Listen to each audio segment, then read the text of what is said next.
She's in the middle of rushing on traffic. So this is Rochelle Stierlund. She works at the Great Lakes Environmental Research Lab. She is one of my coworkers in Michigan Sea Grant, and she wears many hats. I think she does just as much stuff under the NOAA umbrella as anybody can. So she's going to talk to us today a little bit about invasive species in the Huron Area corridor. So I'll let her go ahead and take over the mic.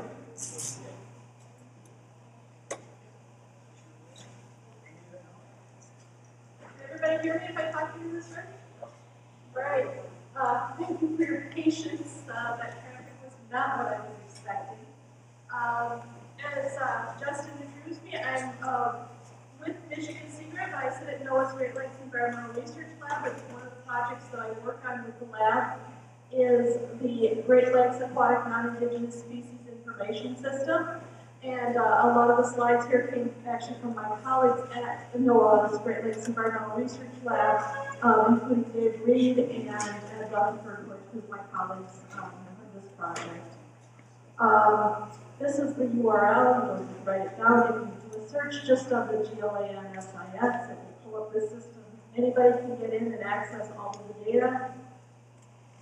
So what the system is it's a Great Lakes specific node of a larger national system called the USGS Non-Indigenous Aquatic Species Database, which attempts to track invasive species throughout the entire waters of the U.S.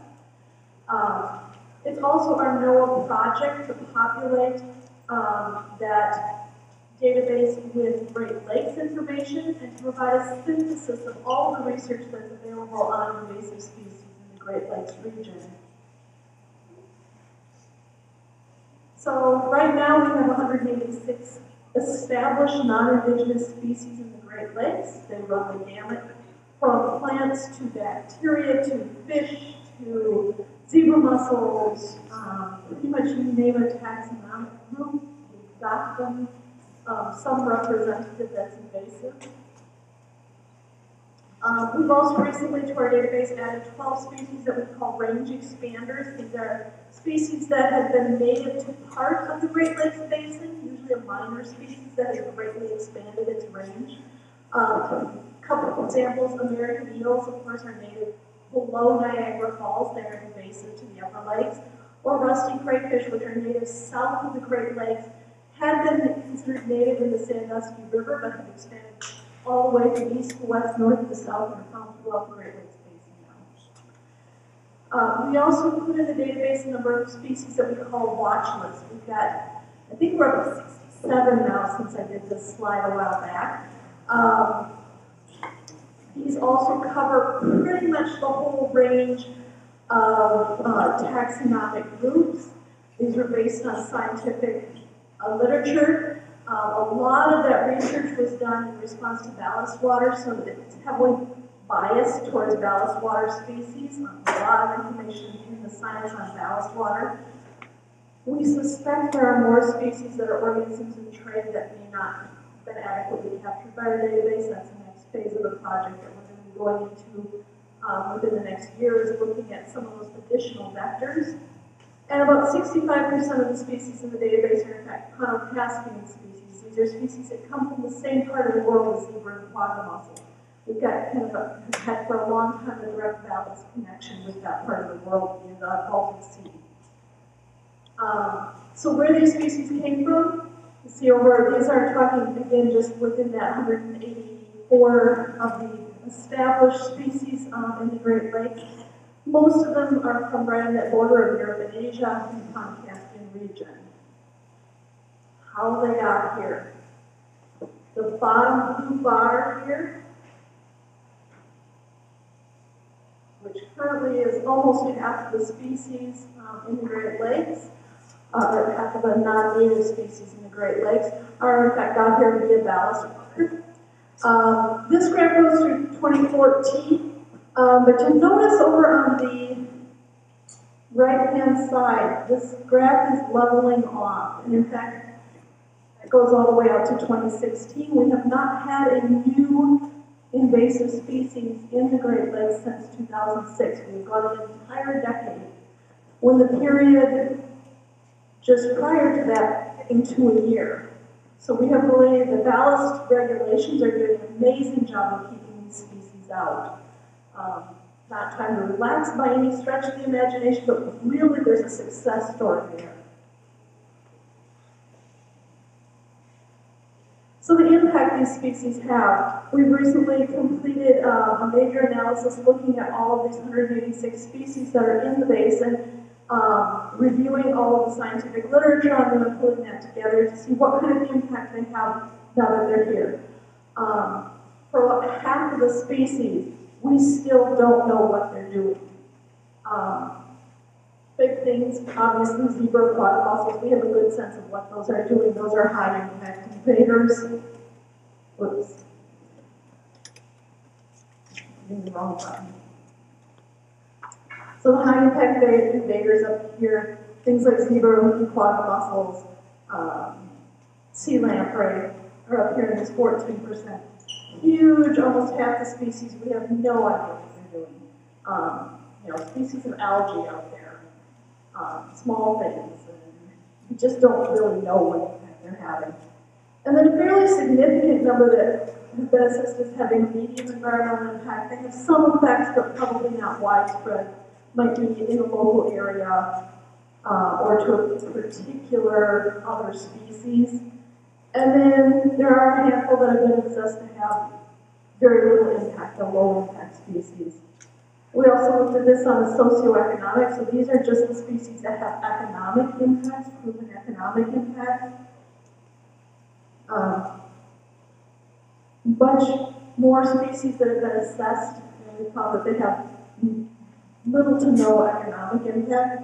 But again, there's that significant number that are high impact species up here at the top. And benefits. We do have a handful of non-native species that are beneficial. That would include the salmon that we all love. So we did actually look at that, pull that out as a separate category of impact. In fact, we do have some of these species that are very beneficial. And a whole lot of these non-native species that, of course, are not beneficial. One of the things we've recently done is take a look at these species by watershed. When we say there's 186 non-native species in the Great Lakes, we do not mean that there's 108, that you'll find all 186 of them in every square inch of the Great Lakes. They're very, very localized. You might expect in most species habitat. They haven't all become widespread. And in fact, a lot of the basin is still in this light blue color, where there's less than 10 non-native species in those watersheds. So we still have a job to do to keep those species contained, to keep those populations from spreading everywhere. Because if they spread, they will have larger impacts. Zeroing in here on the Huron-Erie corridor, this is a heavily invaded part of the basin. You would expect these large areas where we didn't break the watershed up into smaller pieces to have lots of species, and in fact they do.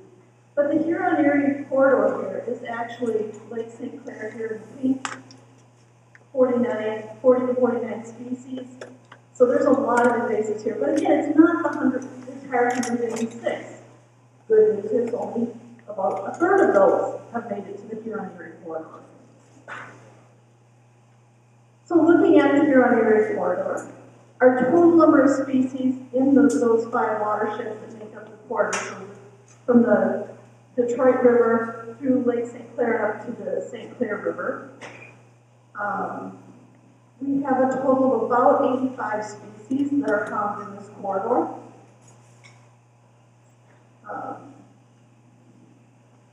And again, that is also leveling off here at the top.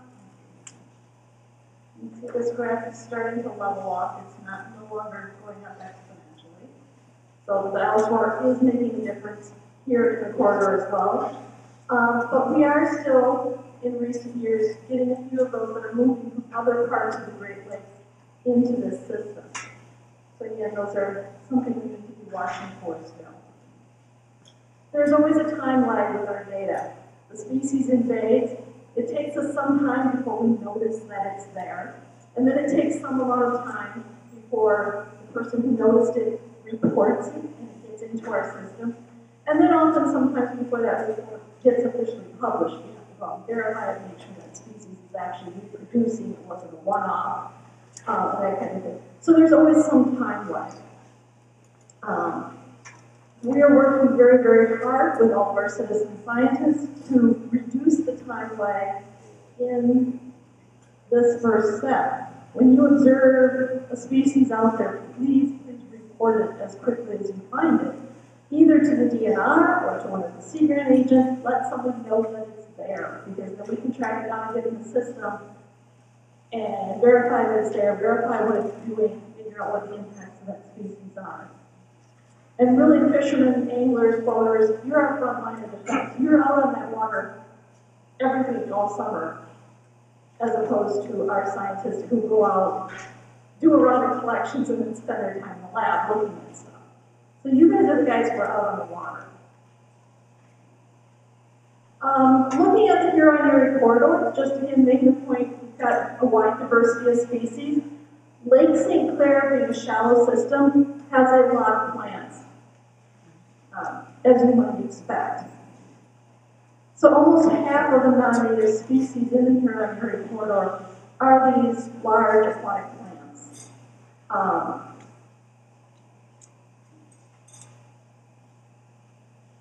And just kind of breaking it down by watershed.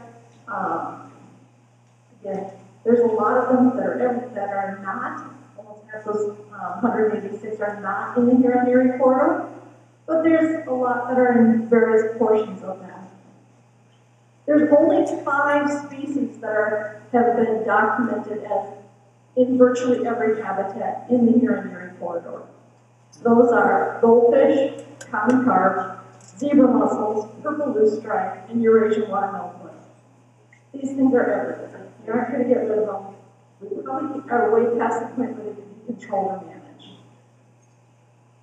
We've got 7 species that are fairly widespread. They're found in about 4 to 5 watersheds.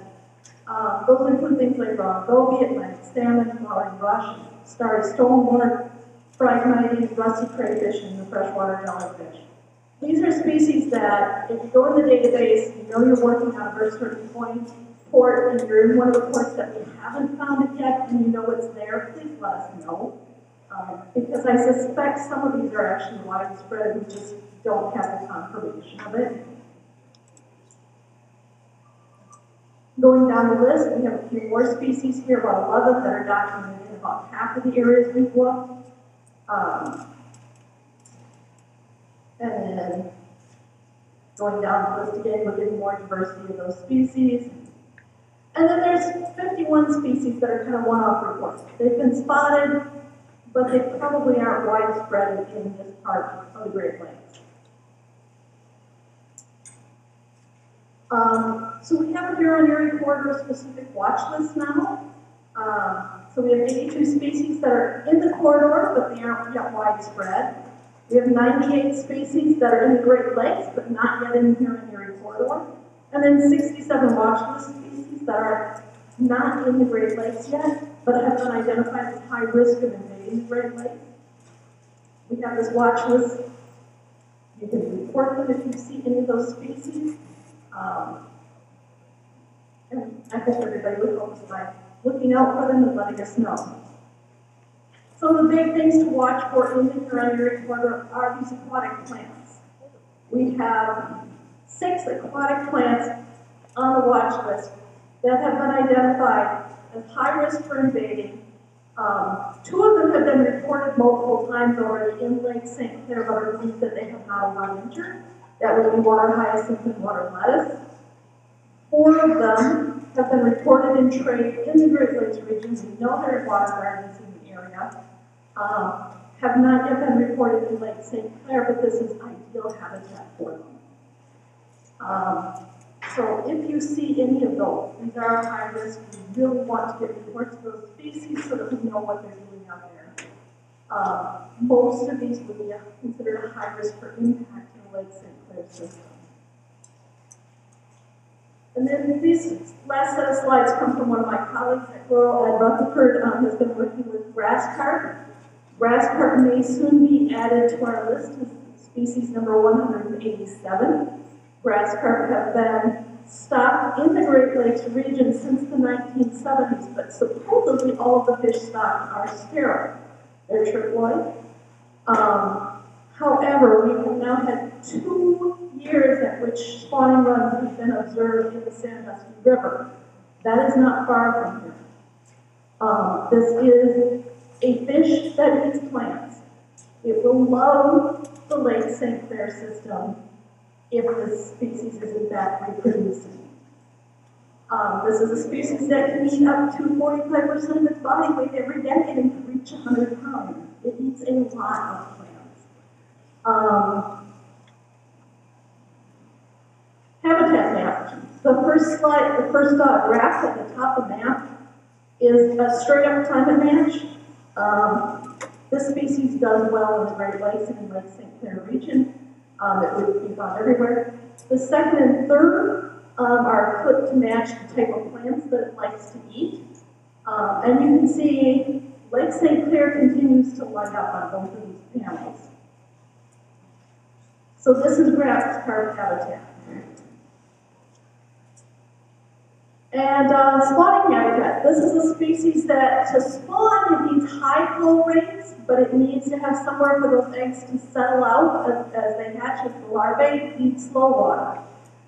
So we have areas here, right in this area, where we have high flow in the St. Clair River. So the fish would run up here, spawn, and the eggs would settle out in the habitat here, which is perfect for settling out larval fish. And the same thing in the Detroit River. High, great spawning habitat, and then run down into Lake Erie. Nursery habitat for grass carp. This is based on, again, what the larval fish need to eat. And you can see all these yellow dots are perfect nursery habitat for grass carp. So again, this is a species that we are at extremely high risk right now in this area of seeing this species move in and expand rapidly. And that is all I have for you. Yes. Question you did not address. What I think is a terrible problem as far as fishing and the environment is the cormorants. Cormorants, when they nest in the tree last summer, that tree dies. Last week we had a 30-mile-an-hour wind and that tree blew over. What can we do to get rid of it? I'm going to beg that I don't deal with cormorants. I deal with things that swim. And yes, cormorants die. Cormorants officially are considered native to the Great Lakes Basin. Their population, no question, is way out of control compared to historic levels. There should be a couple dozen of those birds in this area, not the hundreds of thousands we are seeing. None of them 10 years ago. No. Historically, there should have been here in small numbers, but nowhere near what we're seeing. I have heard presentations by my colleagues on this species. This is related probably to the change in the forage base. Probably they are feeding on alewood. Alewood, you don't think so? Perch? And the Clyde River over here, and I can see them going down between the perch that long, and there's one right after the other.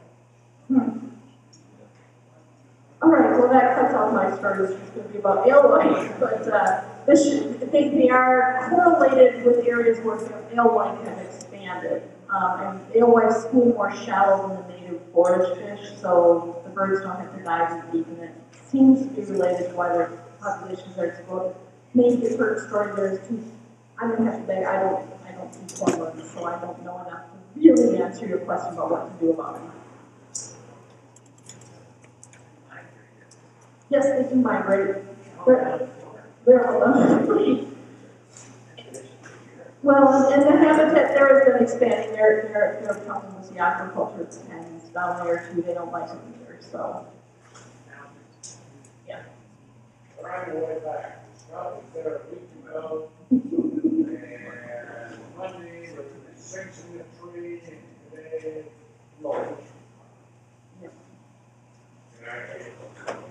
Yes, please. Can we go back on vectors here?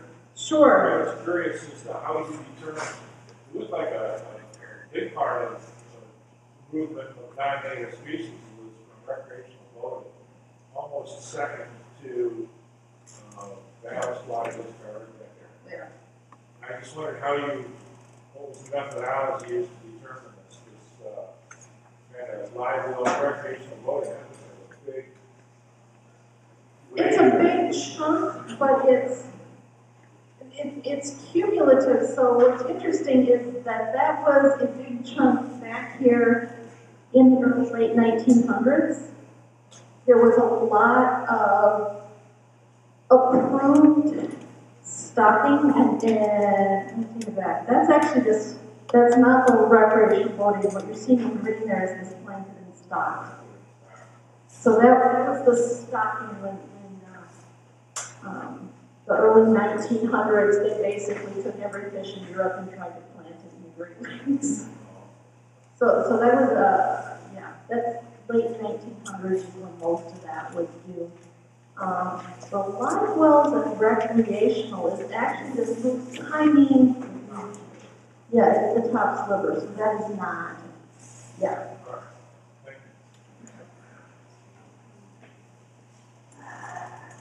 Other questions?